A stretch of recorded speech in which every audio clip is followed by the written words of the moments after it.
네. 조금 전에 일단 쉬는 시간이니까 네. 저기 움직이셔도 됩니다. 산매 네. 사선 있지 않습니까? 예. 그게 필수품을 4년제 수영의 산매를 완성하는 게 필수품을 갖춘 산매라고 말씀하셨지 않습니까? 사마타 이빠사나로 들어간다고 하셨는데 예. 제가 이때까지 알고 있었기로는 사마타가 사선을 욕계사선, 색계사선, 무색계사선으로 그렇게 나눠지는 걸 알고 있었는데 이게 이때까지 이게 필수품을 갖춘 산매가 바로 사마타의 내용이 아닌가 이 걸로 저는 알고 있었거든요. 따로 또 구별이 됩니까? 그 부분이 이게 사실은 굉장히 좀 애매하고 어려운 이야기인데 사마타와 윗바사나를 좀 명확하게 정의해 주는 경전이 강 목스님 번역하시기로는 영지의 일부경 이렇게 번역을 하셨는데 제가 그 단어의 의미를 볼 때는 그러니까 영지가 이제 금방 봤던 위자거든요. 위자에 도움이 되는 거 이런 의미로 이제 보았어요. 근데 그 경전을 좀 중심에 두고 사마타 윗바사나가 무엇을 의미하는가라는 부분을 무엇보다도 마음의 메커니즘 위에서 그거를 찾아본 거예요. 그랬더니 이제 요즘 제가 계속 그 수행 체계도를 그리지 않습니까? 그래서 여실직견을 중심으로 여실직견하면 염오하게 되고 염오 이탐 심해타라는 요 과정을 사마타라고 하고 우리 저 마음 특강 교재에 그림이 그려져 있죠. 사선과 별도로 염오이옥하는 거를 사마타라고. 그렇죠. 염오이옥 심해탈까지. 심해탈까지를 사마타라고. 예. 그 전에는 색계사선, 무색계사선을 사마타라 했는데. 그게 이제 전에라는 표현보다는 이제 기존의 해석이죠. 기존에는 그랬었는데 그거는 필수품을 갖춘 산매로 들어가고 이제 사마타는 염오와 이옥이 사마타다. 예. 그러니까 윗바사나에서 해탈열반으로 넘어가죠. 그렇죠. 요 부분은 하여간 이야기가 좀 길어질 부분인데 우리가 이건 마음 특강 교재에서 그 부분을 좀 많이 다뤘고 윗바사나에서 염오이옥이 일어난 걸로 알고 있었거든요. 그런데 이제 글쎄 우리가 보통 알기를 그렇게 알고 있었어요. 그런데 하여간 제가 차차차차 좀 더 상세하게 설명해 주시죠. 앞으로 너무 빨리 물어보고 왔습니다. 다른 거 질문을 드려야 되는데. 아니 제가 이제 나서 드셔야 됩니다. 이 부분을 지금 제가 좀 말하기가 좀 이렇게 불편한 게 뭐냐면은 하여간 그 붓다고사 스님을 중심으로 붓다고사 스님에 의해서 참정도론을 중심으로 그 니까야가 해석되어 있는 게 지금 우리가 말하는 그 전통적인 해석인 거죠. 그런데 저는 분명히 니까야라는 입장에서 접근을 해볼 때 우리가 시작할 때 얘기했던 이 찢다가 상과 수를 형성하는 것이냐 상과 수가 찢다를 형성하는 것이냐 이 부분에서 출발하는 붓다고사 스님의 오류를 발견했다 이렇게 말하는 거잖아요. 붓다고사 스님이 찢다와 상수의 형성 관계를 거꾸로 보다 보니까 찢다 마노 윈자나가 메커니즘을 구성하면서 전개되는 우리 삶의 이야기, 마음이 몸과 더불어 세상을 만나는 이야기, 이런 전체적인 삶에 대한 오해, 부처님이 설명하는 우리 삶의 모습을 붓다고사 스님이 좀 잘못 해석한 게 아니냐라는 부분인 거죠. 그러니까 그 부분에서 문제가 생기다 보니까 저는 상과 수에 의해서 찢다가 생겨나는 것에 의해서 찢다의 자리매김이 되었고 그러다 보니까 우리가 늘 그려나가는 거지만 찢다가 뭔가 말과 만호의 행위의 원인 요 그림이 그려지잖아요. 업이라고 하는 업이 달리 말하면 우리 사는 거죠. 이제 이 부분이 그려지고 그 밑에 탐진치가 상이라는 부분에서 번뇌가 풀어지고 해서 이제 전체적으로 그 마음의 메커니즘이 이제 그 좀 체계를 가지고 설명이 되었죠. 이제 지금 잠깐만요. 그랬을 때 그러한 삶에 대한 설명을 놓고 중심되는 자리로서 요 찢다가 내면에서 일어난 탐진치의 오염이 되면 가래가 되어서 괴로움이 만들어지는데 사마타라고 하는 것이 경전들의 이야기를 취합해 볼 때 바로 요 찢다가 가래가 되는 요 부분을 막아주는 것이 사마타구나. 그런데 그 밑에서 사실 뭐 탐진치라고 하는 게 지속적으로 일어나고 있는데 얼마나 찢다를 막아주겠어요? 그래서 탐진치가 일어나는 이 내적인 과정, 내면의 문제를 해결하는 것이 윗바사나구나. 번뇌를 소멸한다. 탐진치를 뿌리 뽑는다. 요렇게 마음의 메커니즘을 놓고 우리 삶의 문제 12연기라는 것을 해석해 놓은 상태에서 이제 사마타와 윗바사나가 경전에 근거해가지고 자리를 잡아준 거거든요. 그러니까 저는 이제 아직까지 뭐 물론 부족하죠. 부족하고 많은 부분이 더 잘 설명되어 줘야겠지만 현재 그려낸 요 사마타와 윗바사나의 자리매김 요 부분은 명확하다고 봐요. 그리고 이 부분이 기존의 해석과 다르다라고 하는 부분은 아마도 부다고사 스님이 최초에 찢다와 상수의 이 형성 관계에서의 오류, 그래서 찢다 마누 윈냐나의 이 전개 과정을 보지 못한 상태에서 12연기가 풀어지고 그 12연기가 그렇게 풀어지다 보면은 가래라고 하는 게 추상적인 개념이 돼버리죠. 그러니까 찢다의 오염 상태라고 보지 못하고 뭐 이런 부분 때문에 괴로움이 발생하는 과정으로의 12연기가 잘못 해석이 되니까 발생 과정이 잘못 해석되니까 그 소멸의 과정 또한 잘못 적용이 되는 거죠. 뭐 그러다 보니까 제가 볼 때는 하여간 전반적으로 이 사마타 윗바사나라고 하는 이 단어가 적절하게 이해되지 못하고 적절하게 자리를 찾아주지 못했다. 이런 생각이 저의 기본이고요. 그런데 이제 한 가지 제가 좀 더 많은 노력이 필요하다라고 보는 것은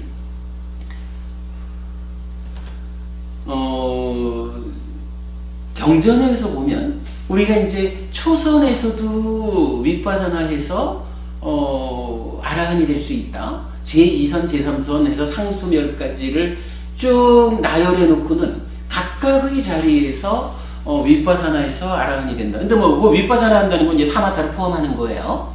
그러니까 초선에서도 사마타 윗바사나해서 아라한이 될 수 있다. 제2선에서도 이렇게 쭉 각각의 그러니까 9가지 단계 모두에서 그렇게 된다라고 설하는 경전이 있는가 하면 또 개 중에 어떤 경전들은요.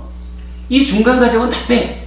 무조건 초선, 제2선 쭉 올라가서 상수멸까지 가서 상수멸에서야 비로소 사마타 윗바사나 해가지고 아라한이 된다. 요렇게 설하는 경전도 있거든요.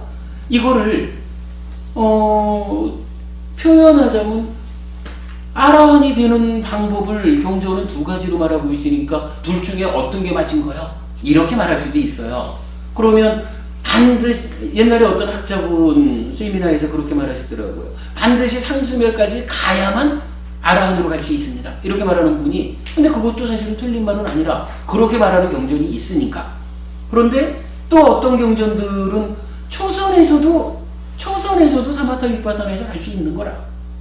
왜냐하면 초선이라는 요 상태도 여실직연을 할 수 있는 토대가 되니까 이미 초선도 바른 산매니까 그게 가능하고 약간 가능한 이야기가 되거든요. 그래서 아라한으로 가는 길을 경전은 크게 2개의 맥락에서 설하고 있는 거예요. 그렇다면 지금 이제 이 사마타 윗바사나도 이렇게 마음의 메커니즘에 의해서 다양한 경전들의 조합을 통해서 보면 분명히 그 산염처에 의한 필수품을 갖춰서 사선이라고 하는 바른 산매에 들면 그때 여실직연하고 그 이후에 사마타를 통해서 시메타를 해야 시메탈 상태에서 열이 자극함으로써 윗바사나해서 삶을 완성한다. 요게 하나의 그 완전한 틀로 나타나는 것은 분명해요. 그런데 가끔씩 보면 뭐 제가 이제 아직도 문제로 삼고 있는 게 그 아라한이 되는 데는 뭐 4가지인가 방법이 있다. 그래서 사마타를 먼저 닦고 윗바사나를 닦는 사람도 있고 윗바사나를 먼저 닦고 사마타를 닦는 사람도 있고 뭐 이렇게 좀 표현하자면 지금 제가 말하는 체계로는 반드시 사마타를 해야 시메탈이 되어야 열이 자극해서 윗바사나 하잖아요. 그런데 윗바사나를 먼저 닦고 사마타를 나중에 닦는 경우도 있다라고 하는 것은 좀 애매한 거예요. 니카에도 그 마른 윗바사나 얘기가 나오지 않습니까? 아, 마른 윗바사나라는 말은 없어요. 예.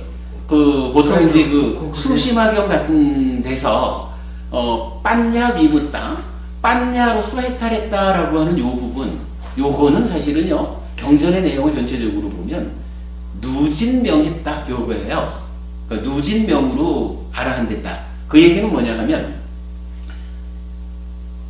육신통이나 삼명이나 무색계 이쪽 안 가고 그냥 초선에서 사마타 윗바사나 해서 아라한이 되거나 제2선, 제3선, 제4선 이렇게 그 다른 길로 안 가고 이 바른 삼매 상태에서 바로 사마타 윗바사나에서 아라한 됐다. 요거를 빤냐 비붓다라고 이해해야 경전의 의미가 타당해요. 요거를 뭐 수시말한 사람이 신통력이 있습니까? 없어요. 그런데 어떻게 아라한이라고 합니까? 뭐 이런 부분 가지고 요거를 마른 윗바사나로 연결하는 것은 경전적으로 이거는 아무래도 근거를 찾을 수가 없어요. 기본적으로 하여간 경전에서는 삼매 없이 아라한 된다라는 이야기는 안 나와요. 그래서 뭐 이런 이야기 하면은 뭐 저를 좀 비난할 사람도 있겠지만 그러나 분명한 거는 마른 윗바사나는 니카야의 의미상으로는 타당하지 않아요. 근데 이제 이건 저로서는 이제 더 이제 이건 우리가 시간을 두고 연구해 가야 되는 게 기본적으로 이렇게 만들어진 요 틀이 따지자면 아까 오직 상수멸까지 가야만 아라한으로 갈 수 있다. 사마타 윗바사나에서 요 한 길, 요거에 요런 경우에 대응하고 아니면 초선에서도 사마타 윗바사나에서 아라한이 될 수 있다. 이렇게 9단계로 설하는 이 부분에 해당하는 또 다른 어떤 설명이 있을까라는 부분을 저는 지금 주목하고 그러니까 관찰하고 있어요. 근데 이제 그런 부분에서 제가 좀 전에 말씀드렸던 윗바사나를 먼저 하고 사마타를 나중에 닦아서 아라한이 되는 사람이 있다. 요런 이제 경전이 있으니까 무언가 제가 발견한 이 수행체계에 어긋나는 일치하지 않는 경전도 있다. 그럼 요 경전을 이거 뭐 그러니까 틀렸어 이렇게 말할 게 아니라 분명히 아까도 2가지 길이 이렇게 경전에서 같이 알려지듯이 뭐 사마타 윗바사나라는 부분에서도 기본적으로 정해져 있는 틀은 있는데 거기에서 무언가 아직까지 우리가 찾아내지 못한 어떠한 좀 다른 방법도 알려지는 것은 아닐까? 예를 들어서 이제 우리가 건방도 시메탈 상태에서 열이 자극해가지고 윗바사나로 가는 요거를 이제 틀로 보고 있잖아요. 그런데 8정도를 얘기할 때 8정도의 전조가 되는 것. 그러니까 요러한 것들이 앞선행에 줘야 8정도를 닦을 수 있다. 요렇게 설명하는 내용 중에 보면 열이 자귀가 나타나요. 그러니까 아마도 이 열이 자귀가 동일한 의미의 열이 자귀는 아닐 수도 있어요. 그러니까 표현하자면 빤냐, 지혜라고 하는 것도 다양하게 나타나잖아요. 우리들이 가르침을 통해 가지고 배워 알아서 옳고 그름을 명확히 보는 요것도 빤냐잖아요. 그러나 나중에 실질적으로 윗바사나 해가지고 번뇌를 소멸시키는 이 과정에도 빤냐잖아요. 빤냐가 다양하게 나타나는 것처럼 아마도 팔 정도의 전조가 되는 것으로의 열이작의 이런 부분도 그렇게 좀 그 이중적인 의미로 나타나는 게 아닐까. 근데 실제로 그 열이작의를 만약에 팔 정도의 전조가 되는 거 이렇게 고정시켜 버리면 또 곤란한 게, 실제로 경전은 열이작의해서 깨달았다라고, 열이작의가 깨달음의 그 본체인 것처럼. 근데 실제로 이건 말이 되잖아요. 사마타에서 시메타를 하면 그때 비로소 열이작의하고 열의작의하기 때문에 윗바사나의 조건이 형성돼서 윗바사나에서 깨달음으로 가는, 이러면 열이작의가 중심이 되거든요. 그리고 뭐 또 다른 경우에서도 부처님은 열이작의를 통해서 12연기를 꿰뚫어 가지고 부처를 이루는 뭐 이런 부분들이 있기 때문에, 그러니까 요거를 우리가 불교 공부를 하면서 획일적으로 봐야 될 필요는 없을 것 같아요. 그러나 이제 기본적으로 우리가 갖춰야 되는 틀은 갖춰야 될 거고, 그 틀을 중심에 둔 상태에서 좀 부가적으로 설명되는 이야기들은 어떻게 보아야 할 거냐, 이제 이런 부분을, 약간 뭐 오랜 시간을 두고 연구가 되어야겠죠. 그런데 이제 그런 측면 이렇게 이제 본다면 사실은 저도 조심스럽기는 해요. 사마타 윗바사나가 이렇게 바른 삼매 이후, 여실직연 이후의 두 단계로 사마타 윗바사나를 제가 이제 자리매김을 했고, 뭐 저는 분명히 이 부분은 확실하다라고 저는 이제 분명히 이제 경전을 이해하는데, 뭐 지금 이제 부모님 말씀하시는 우리가 이제 전통적인 해석이라고 말한 이제 그러한 사마타 윗바사나가 마음을 잘못 보았기 때문에 수행 방법이 잘못 해석되었다, 이렇게 보아야 되는 것이냐, 아니면 지금 말씀드리듯이 그러니까 기준이 되는 한 틀은 있는데 그 틀에서 조금 이렇게 뭐 예를 들어서 열이작의가 팔 정도의 전적 이렇게 쓰이듯이 뭐 그런 어떤 의미를 가지고 사마타 윗바사나가 다르게 해석될 수 있는지 아직 이 부분을 잘 모르겠는데, 근데 약간 그 열이작의는 경전에서 그렇게 이제 두 위치로 나타나지만 사마타 윗바사나라고 하는 이 단어는 사마타가 뭐 제 사선과 무색계 뭐 이러면 요거는 삼매를 심화시키는 얘기가 되는 거거든요. 그러니까 초선을 제2선으로 삼매를 심화시키는 요게 사마타, 이렇게 의미를 볼 수 있는 거잖아요.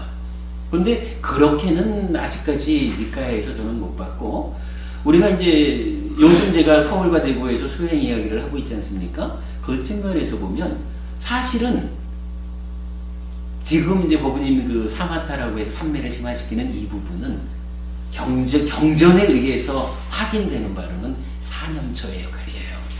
사념처가 필수품을 갖추는 거잖아요. 신념처 경 같은 경우는 그 몸에 대한 사띠의 영역으로 초선, 제2선, 제3선, 제4선이 실제로 나타나기도 하고. 사념처에게 다 나타나죠. 아니죠. 대념처 경 같은 데서는 사념처 설명을 하면서 초선, 제2선, 제3선, 제4선 이 부분은 안 나타나요. 근데 신념처 경, 그러니까 그게 맞지마니까야 118번인가? 119번인가? 고경에서는 초선, 제2선, 제3선, 제4선이 사념처 수행의 일부로 나타나요. 뭐 그런가 하면 요거 생각해보면 사념처 자체가 바른 삼매를 성취하기 위한 필수품의 단계잖아요. 그런데 초선만 바른 삼매가 아니거든요. 제4선도 바른 삼매잖아요. 그러니까 네 가지 삼매니까.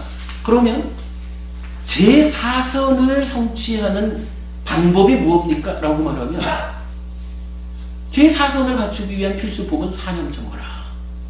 사념처가 초선을 가는 것도 사념처지만 그 상태에서 사념처라고 하는 요 아따삐 짱빠져라 쌓지마 해가지고 집중을 더 키워나가는 이심에 의해서 제2선, 제3선, 제4선 올라가는 거예요. 무색계 부분은 좀 애매해요. 단순히 그냥 제4선, 그러니까 색계사선과는 별개로 되어 있는 별개의 어떤 삼매 상태냐. 근데 제가 옛날에 아주 제가 의지하는 선배 스님 한 분, 권위를 갖는 분이죠. 그 스님한테 들은 말은 무색계 사처라고 하는 게, 무색계에는 우리가 뭐 삼매가 선이라는 말을 안 쓰죠. 근데 무색계 사처, 요 사처가 뭐 그거 딴 거 별거 아니다. 제4선의 일부다. 제4선 상태에서 제4선이 가지고 있는 그러니까 맑고 청정한 평정에서 싹디가 있는 요러한 제4선의 상태에서 삼매만 더 깊어진 게 무색계 사처로 설명되고 있는 것이다. 요렇게 가르쳐 주신 우리 그 선배 스님도 계시거든요.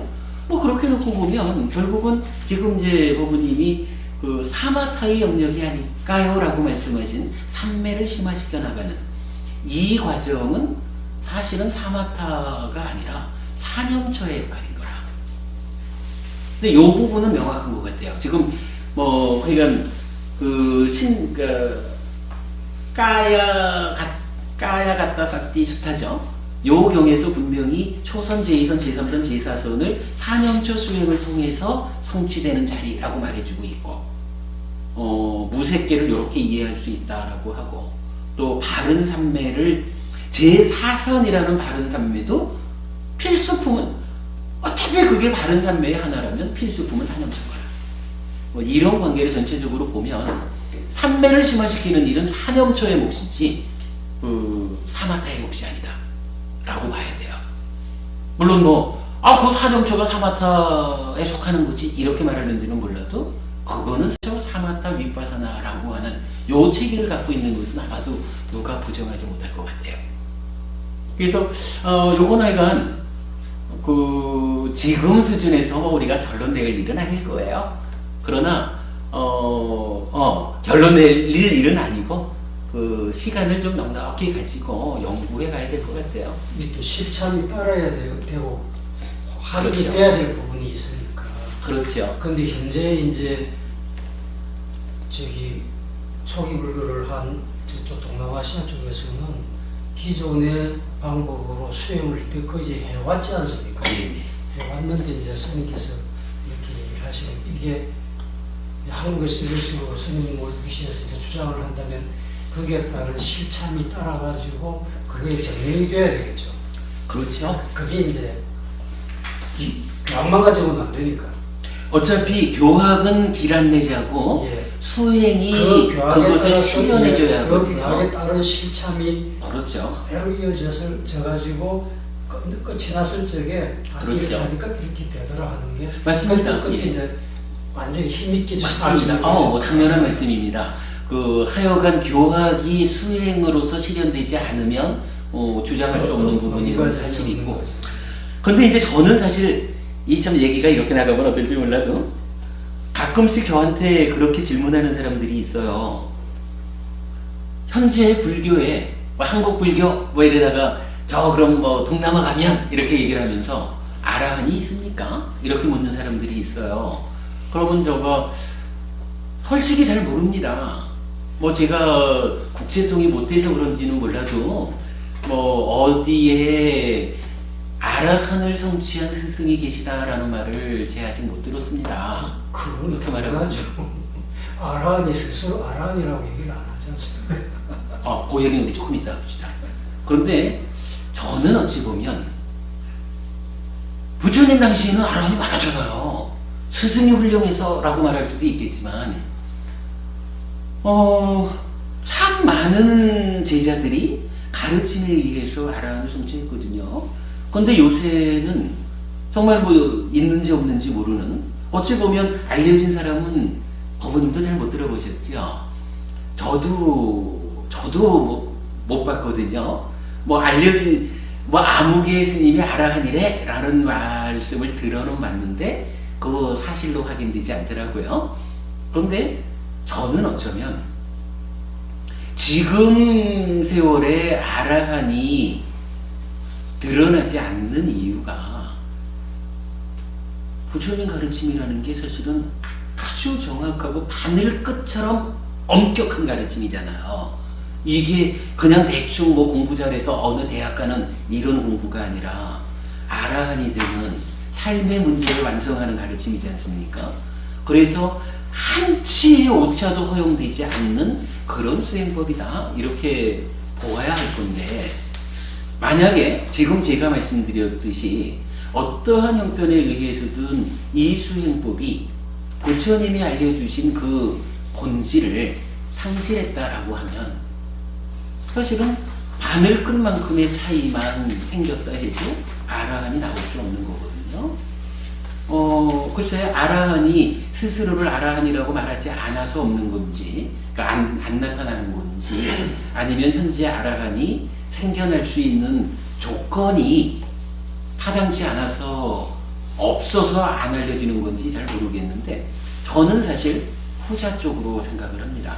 왜냐하면 현재 우리가 이런 전통적인 그 해석이 이러이러하게 니카야와 다르다라고 하는 부분을 보았기 때문에, 니카야와 다른 방법으로 아라한이 될 수 있다 그러면 사실은 니카야의 권위가 부정되는 거예요. 약간 그런 부분 볼 수가 있어요. 그래서 좀 생각해 봐야 될 것 같고, 그 다음에 그 아라한이 자기를 아라한이라고 말하지 않는다라고 하는 부분은 이게 경전적인 표현은 아닌 것 같아요. 아까 낮에도 이제 버부님하고 뭐 그런 얘기를 좀 했어요. 아라한이 자기를 아라한이라고 말합니까? 하고는 좀 다른 주제지만, 내가 아라한이야라고 밝히는 거 이전에 아라한은 자기 스스로 아라한이라고 할까요? 네, 그럼 어떻게 알까요? 노래를 하지 않습니까? 나는 다 오도송. 예. 그 오도송이라는 얘기는 지금 그 안보부님 말씀하고는 달라요. 오도송을 했다라는 이야기는 내가 이제 아라한이 되었어라고 자기를 밝힌 거잖아. 네. 근데 니까야적으로도 나는 청등법문을 다 했다. 그 정명구가 나오지 않습니까? 그렇죠. 그런 그 아라한 도가를 성취했을 적에, 도를 이루었을 적에 그거를 자기가 스스로 알죠. 예, 결론은 아라한은 스스로를 알아요. 경전에서는 어떻게 말해주냐 하면, 경전에서 이렇게 말을 해요. 깨달은 자가, 그러니까 모든 번뇌가 다 소멸한 자가, 그러니까 아라한이 24시간 내가 아라한이라고 알고, 내가 아라한이야 라는 생각 가운데 삽니까? 요런 질문이 있을 때, 그거 아니라 그래요. 비유가 기가 막혀요. 팔이 하나 잘라진 사람이 있다 이거라. 팔이 하나 잘라진 사람 보고 누가 옆에서 당신 팔이 없습니다라고 알려줘야 내 팔이 없네? 이렇게 알지는 않죠. 누가 알려주지 않아도 자기 스스로 나는 팔이 없어 라고 알거든요. 그런데 이 사람이 24시간 나는 팔이 없는 사람이야 이러면서 살진 않아요. 그러나 때때로 자기가 자기 자신을 되돌아보면서 나는 팔이 없어 라고 자기가 팔이 없는 줄 알거든요. 아라한을 그렇게 비유해서 말해요. 아라한은 팔이 없는 줄 스스로 알듯이 스스로 아라한인 줄 알아요. 그런데 늘 나는 아라한이야 라는 생각으로 살지는 않아요. 다만 스스로 자기를 내면적으로 이렇게 돌아보면서 내 안에는 탐진치가 없다 라고 아라한인 걸 아는 거예요. 그럼 이제 아라한 그렇게 스스로 알아. 그런데 지금 이제 방금 이제 옥법부님이 답을 하나 주셨네요. 뭐 장로 개성 또 뭐 장로니 개성 이래가지고 그 아라한이 되신 분들이 자기의 깨달음을 노래하잖아요. 그러니까 나 이제 아라한이 되었습니다라고 스스로를 밝힌단 말이에요. 그러니까 이 부분은 이제 안법부님 말씀하신 아라한은 자기를 아라한이라고 말하지 않지요라는 것은 사실이 아닌 것 같아요. 그러니까 아라한은 아라한이라고 자기를 밝혀요. 그런데 경전이 또 더 재밌는 이야기를 하는 게 뭐냐 하면 누가 내가 이제 아라한이 되었다, 최상의 깨달음을 성취했다라고 선언을 하면 요거를 그냥 두질 않는다는 거예요. 경전이 열애거나 그러니까 부처님이거나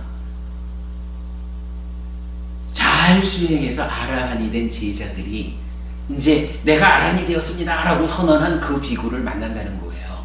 만나가지고 묻고 반복해서 묻는다는 거예요. 그러면 정말로 아라한을 성취한 사람은 이제 안에 탐진치가 없잖아. 그러니까 어떤 질문을 해도 그냥 아라한으로의 답이 나오는 거예요. 그러면 그런 반복적인 질문을 통해서 이 사람이 참으로 아라한을 성취했다라고 딱 요즘 말로 하면 검증해 주는 거죠. 그런데 사실은 아라한이 안 됐는데 아라한을 선언한 사람은 이제 아라한이 된 사람, 아라한이 가서 반복해서 묻고 하면 답변이 뭉한 거라. 왜냐하면 내 안에 아직까지 탐진치가 남아있는데 탐진치 없는 상태의 대화를 탐진치 있는 사람이 답변하지 못하는 거잖아요. 그렇죠. 그러니까 그렇게 해서 검증을 한다는 거라. 그래서 이게 좀 우리가 분명히 좀 알아야 되는, 이게 사실은 그 불교 신자로서 우리가 잘 알아야 돼요. 아라한이 우리의 스승이 되기 때문에 아라한은 어떠한 분입니까? 어떻습니까? 라고 할 때 이건 아라한은 이건 스스로 자기의 내면을 비추어서 탐진치가 없다. 나는 아라한이다라고 스스로 안다. 그리고 분명히 선언을 한다. 그러나 그것이 부처님에 의해서 또는 제자인 아라한에 의해서 분명하게 검증이 된다. 그럼 요즘이라도 만약에 누가 아라한이 되었다라고 선언을 한다면 그 선언자 이전에 아라한이 있다면 아라한이 찾아와가지고 검증을 하겠죠. 그래서 정말로 당신이 참으로 아라한이요 라고 인정을 해주거나 아니면 공부도 하십시오 하거나 이래 되겠죠. 요 정도 우리가 참고해야 될 이야기죠. 근데 경전은 이런 부분을 정확하게 말해주고 있거든요. 경전을 보지 않고 거부님 탓하는 게 아니라 이제 많은 사람들이 보통 그러잖아요. 경전은 보지 않고 그냥 요러저러한 어떠한 해석들에 의해서 어떠한 그 알물 가지고는 요게 사실인 것처럼 말하는 분들이 있는데 이건 사실 우리가 지양해야죠. 우리가 이렇게 니까야 공부를 하는 이유가 올바르게 알자라는 거죠. 아까 말씀드렸듯이 그야말로 하늘 끝처럼 이렇게 엄격한 기준을 가지는 가르침을 니까야에 의지하지 않고 어떻게 판단하겠냐고요. 마무리를 이렇게 줄까요? 이게 아라한만 자기를 아는 게 아니라 예류자도요. 수다원 예류자에 대한 이야기도 나와요. 예류자는 기본적으로 유신견, 개금치, 의심 요 세 개 끊어지면 되잖아요. 달리 말하면 오늘 이제 그 얘기를 하려고 그랬는데 불법승 삼보에 대한 흔들리지 않는 믿음과 계를 부족했다. 요렇게 되면 또 수다원 예류자잖아요. 예류자도 자기 스스로가 이렇게 보아가지고 내가 이제 예류자가 되었구나라고 안다는 거예요. 그런데 그냥 기준 없이 내가 예류자가 되었다 요렇게 아는 게 아니고 경전에서 7가지인가 그래요. 예류자가 가지는 특성이 있다는 거예요. 예류자는 이러이러합니다. 그래서 그 예류자의 특성 6가지인가 7가지인가 그 내용을 자기한테 들이대는 거야. 그래서 예류자는 이런 특성이 있는데 나는 정말 거기에 합당한가? 이거를 다 따져봐가지고 예류자가 갖춰야 할 특성을 내가 다 갖췄구나. 내가 이제 예류자가 되었구나. 이렇게 한다는 거예요. 그러니까 이게 빈틈이 없어요. 얼마 전에 우리 카페에 어떤 분이 약간 자칭 그 수다원이라는 거예요. 그러면서 수다원 쉽다 이러면서 당신의 이해를 가지고 해피스님 이건 해피스님 착각입니다 이러면서 좀 글도 막 써놓고 그랬어요. 근데 제가 니까야에 의거해서 잘 설명을 해주는데도 받아들이지 않고 자기의 어떤 제가 볼 때는 분명히 경전하고 달라요. 경전하고 다른 이야기를 주장하면서 그분은 어떤 이야기를 했냐면 그러니까 아라한을 성취하고 나면은 완전히 소멸하는 것이다. 무로 돌아가는 것이다. 이렇게 말을 하는데 경전은 그렇게 말 안 하잖아요. 우리가 14무기 하면은 부처님 돌아가신 뒤 달리 말하면 아라한이 되었는데 이제 몸을 내려놓은 상태. 그러면은 그건 이제 경전에서 그렇게 말하잖아요. 14무기라고 말할 때 꼭 뒤에 있는 그러니까 마지막에 있는 네 가지가 뭐예요? 부처님 돌아가신 다음에 존재합니까? 존재하지 않습니까? 존재하기도 하고 존재하지 않기도 합니까? 존재하는 것도 아니고 존재하지 않는 것도 아닙니까? 요 네 가지가 인도식으로는 논리적으로 그 네 가지를 벗어나는 어떤 경우가 없다라고 말하는 거라더라고요. 그럴 때 부처님 그 각각에 대해서 대답을 안 하잖아요. 왜냐하면 있습니까? 라고 묻는데 대답을 안 하시는 거는 있는 거는 아닌데, 그러니까 있다라는데 내가 동의할 수 있는 건 아닌데, 요 돌아가신 이후, 즉 아라한이 몸을 내려놓은 그 이후를 있습니까? 라고 물을 때 있는 거는 아닌데, 그러면 있는 거요? 없는 거요? 있는 것도 아니고 없는 것도 아니요? 그 다 아니요? 라는 이 모든 경우라고 말하는, 이 헤아려지는 모든 경우에 속하지 않는 어떤 상태란 거라. 그러니까 있습니까? 하니까 그거 있는 거, 우리가 있다라고 대답해주면은 있는 거를 헤아리지 못하는 건 아니잖아요. 아니면 없어! 라고 말하면 없는 걸 헤아리지 못하는 건 아니거든요. 그런데 그 네 가지 경우에 다 대답을 안 하잖아요. 요 네 가지 경우로 정의되는 온갖 경우 밖에 어떤 것이, 어떠한 상태가 있다는 거죠. 그게 뭐냐면 아까 우리가 지웠네. 아라한 얘기를 하면서 번뇌다하니 얘기를 하고, 이 번뇌라고 하는 게 내적 경향성, 상해 병듬 이렇게 말했잖아요. 이 상해 병듬이라고 하는 게 뭐냐 하면 내적인 불완전 상태. 그래서 우리가 보통 말하는 개념화, 개념화를 일으키고 개념화, 관념화 이렇게 말하나? 뭔가 하여간 내적인 경향성이 불완전한 상태로 개입해서 왜곡된 앓음을 일으키는 요 상태잖아요. 그러면 있다라고 하는 암도 따지고 보면 아직 아라한을 성취하지 못한, 아라한이 되지 못한 그 내면의 불완전성이 100% 치유되지 못한 상태의 하나의 앓미라. 없다라는 것도 그러한 상태의 앓미고, 네 가지 경우가 다 그렇잖아요. 그런데 이 네 가지 경우는 어쨌거나 이 내면의 번뇌가, 상해 병든 상태가 100% 치유되지 않은 상태에서 대입하는 거잖아요. 그런데 이게 100% 치료되어서 드디어 아라한이 되어가지고 아라한의 상태에서 개념화를 벗어난 그 상태라는 것은 설명이 안 되는 거예요. 부처님은 설명할 수 있을지 몰라. 문제는 아까 소나 개가 인지 능력이 부족해서 못 알아듣듯이 이 내면의 불완전성이 완전히 해소된 개념화를 넘어선 그 상태는 알려줘도 아직까지 우리가 그 부분을 이해할 수가 없잖아요. 그러니까 부처님이 이해할 수 없는 사람들한테 뭐라고 설명을 해? 이래서 무기 이러는 거잖아요.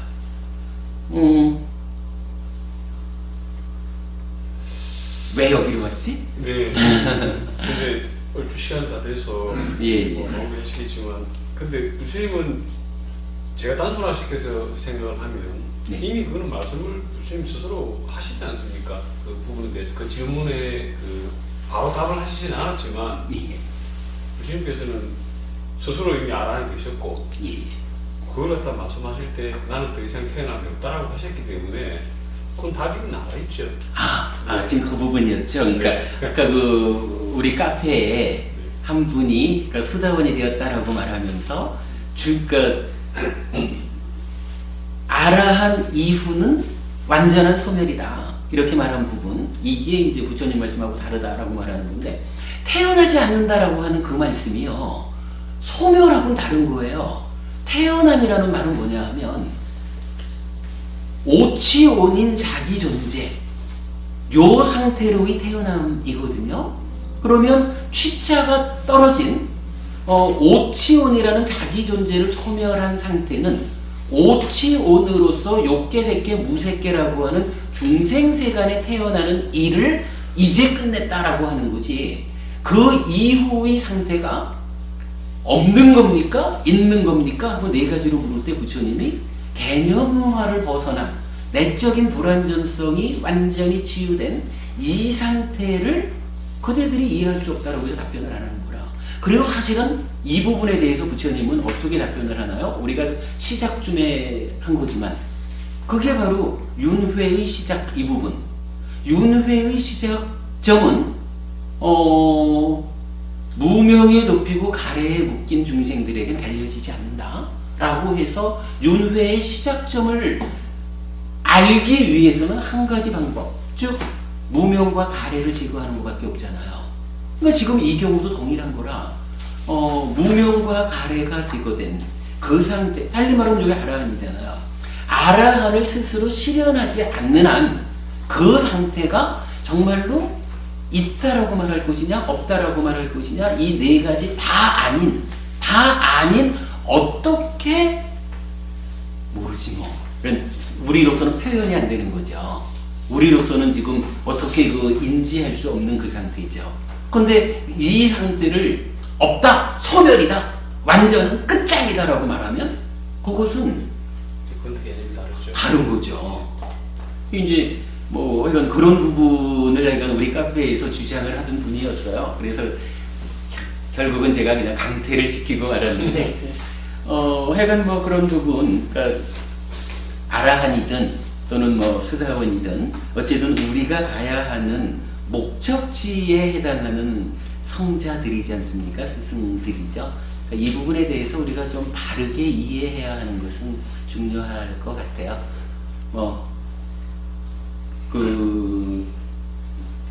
본래는 요 두 번째 시간을 통해 가지고 법이란 무엇일까 하는 부분을 설명드리고 싶었는데 천천히 가죠. 오늘은 우리가 부처님에 대해서 이해하는 것으로 오늘 사실 중요한 공부했죠. 재미는 없었을지 몰라도 그래도 부처님을 우리가 저기 그냥 글로만 알고 개념화 안 됐던 게 설명을 들어보라 가지고 간단하게 그냥 읽고 이렇구나 하고 넘어갔던 게 이런 뜻들이 다 있었구나.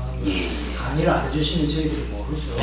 감사합니다. 이런 시간이 좀 걸리더라도 이런 이 부분 우리가 제가 시작할 때 말씀드렸지만 불교 신자로서의 신행을 위해서는 꼭 알아야 된다라고 말씀을 드렸던 거죠. 그래서 좀 시간을 많이 써서 말씀드렸는데 사실 저는 이제 이 부처님에 대한 이야기보다 이 가르침 법에 대한 이야기 경전이 알려주는 멋진 이야기를 준비하고 있어요. 요거 이제 오늘 두 번째 시간에 하려고 하는데 다음 주에 그 얘기 하자고요. 정말로 가르침이란 무언가 하는 부분 보면 진짜 무릎을 칠 거예요. 사실 법에 대해서 좀 모호하거든요. 법이란 개념 자체에 대해 가지고 과연 무엇이 법인가. 그렇죠. 아직 명확하게 와닿지를 않는데 이번 기회에 좋은 거 아닙니까? 그러셔요. 이번 기회에 아마 충분히 이해하실 수 있을 거예요. 분명히 니카야가 알려주는 바가 있기 때문에 저는 하여간 100% 니카야대로 말씀드리느라고 하고 있고 니카야가 말하는 그대로를 인용해가지고 설명드리고자 하니까 아마도 분명하게 알게 될 거예요. 보면은 단순해요. 법을 언젠가는 보니까 법을 풀어내는데 50몇 가지로 법의 의미를 이렇게 푸는 사람도 있다 하더라고요. 근데 경전은 그렇게 말 안 해요. 단순해요. 다음 주에 공부합시다. 수고하셨습니다. 간단한 질문. 네.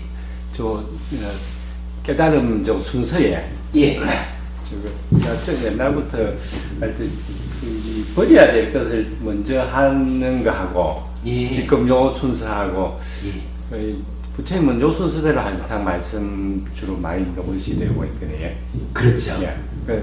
보통 우리 고진멸도 하면 버려야 할 거 먼저 버리고 닦아야 할 거 이 순서로 이야기하실 것 같은데 저 순서로 그렇죠. 이야기하는. 근데 이제 요게 현실의 문제인 거라 버려야 되잖아요. 무명과 가래 이거 버려야 되잖아요. 근데 무명과 가래가 너 가! 이런다고 가지냐고. 그걸 버리기 위한 닦아야 할 게 먼저 닦아져야. 그죠? 먼저 닦아져야 이 닦은 힘이 그거를 버리게 하잖아. 그러니까 고진멸도라는 것은 기본적으로 고와 고멸이라고 하는 두 가지 대명제를 꺼내놓고 고라고 하는 것이 어떻게 발생하느냐, 어떻게 일어나느냐 때문에 순서가 정해진 거죠. 그러나 그것을 실현해가는 과정은 포천님이 이렇게 말하는 게 순서가 타당하죠. 그렇습니다. 내가 힘을 갖지 않고 가라고 한들 가나와. 그거죠. 예, 좋은 질문입니다. 예, 예, 마쳤습니다. 수고하셨습니다. 감사합니다. 다음 시간에 뵙겠습니다.